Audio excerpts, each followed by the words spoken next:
1 kilo நண்டு வாங்கி clean பண்ணி வச்சுருக்கேன். நண்டு கிரேவி எப்படி செய்கிறதுன்னு பார்க்கலாம் வாங்க. நண்டு கிரேவி செய்ய ஒரு பாத்திரத்தில் 2 தேக்கரண்டி எண்ணெய் ஊற்றிக்கிறேங்க. எண்ணெய் நல்லா சூடானதுக்கப்புறம் 1 டீஸ்பூன் சோம்பு போட்டு நல்லா பொரிய விடுங்க. சோம்பு நல்லா பொரிஞ்சதுக்கப்புறம் 15 சின்ன வெங்காயம் நைஸாக கட் பண்ணி வச்சுருக்கேன். அதையும் இப்போ ஆட் பண்ணிக்கிறலாம். கொஞ்சம் உப்பு சேர்த்தா வெங்காயம் சீக்கிரம் வதங்கிடும். வெங்காயம் கண்ணாடி பதத்துக்கு வதங்கினதுக்கப்புறம் 4 பச்சை மிளகாய் ஆட் பண்ணிக்கிறலாம். அடுத்து ஒரு கொத்து கருவேப்பிலை ஆட் பண்ணிக்கிறலாம்.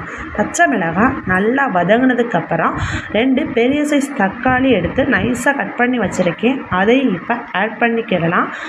தக்காளி நல்லா வதங்கி எண்ணெய் பிரிஞ்சு வரணும், அது வரைக்கும் நல்லா வதக்கணும். அடுத்து தக்காளி நல்லா வதங்கினதுக்கப்புறம் 8 பல் பூண்டு 1 டீஸ்பூன் மிளகு சேர்த்து இடித்து வச்சுருக்கேன். அதையும் இப்போ சேர்த்துக்கலாம். நீங்கள் லாஸ்ட்டாக மிளகுத்தூள் ஆட் பண்ணுறதுனா இப்போ பூண்டு மட்டும் இடித்து சேர்த்தா போதும். இந்த ஆரஞ்சு கலரில் இருக்கிறதெல்லாம் சென நண்டு, அதெல்லாம் தூக்கி போட்டுறாமல் அதோடு சேர்த்து சமைக்கணும்.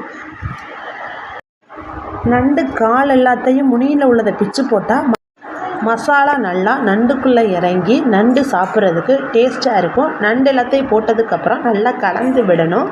நல்லா கலந்து விட்டதுக்கப்புறம் மசாலா தூள் ஆட் பண்ணிக்கலாம். நான் இப்போ என்னென்ன மசாலா எடுத்திருக்கேன்னா 2 ஸ்பூன் மிளகாய்த்தூள், 1.5 ஸ்பூன் மல்லித்தூள், 1 ஸ்பூன் கரம் மசாலா, 1/2 டீஸ்பூன் மஞ்சள் தூள் ஆட் பண்ணியிருக்கேன்.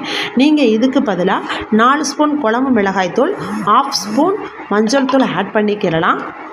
அடுத்து கிரேவிக்கு தேவையான அளவு உப்பு சேர்த்து நண்டு நல்லா மூழ்கிற அளவுக்கு தண்ணி ஊற்றிக்குங்க. கிரேவி நல்லா கொதிக்கட்டும். அதுக்கடுத்து பார்த்திங்கன்னா நம்ம இந்த சைடில் 1/2 மூடி தேங்காய், 1 ஸ்பூன் கசகசா, 1 ஸ்பூன் சோம்பு, 1 ஸ்பூன் சீரகம், 1 ஸ்பூன் மிளகு சேர்த்து நல்லா ஃபைன் பேஸ்ட்டாக அரைச்சி வச்சுருக்கேன். அதையும் இப்போ சேர்த்துக்கலாம். மிளகுத்தூள் ஆட் பண்ணுறதுனா இந்த ஸ்டேஜில் நீங்கள் ஆட் பண்ணிக்கலாம். குழம்பு மூடி போட்டு மூடி வச்சுருங்க. அடிக்கடி இடையில கிளறி விட்டுக்கிறங்க. கிரேவி ரெடியானதுக்கப்புறம் மேலே கொத்தமல்லி தழை லேசாக தூவி விட்டு அடுப்பை ஆஃப் பண்ணி வச்சுருங்க.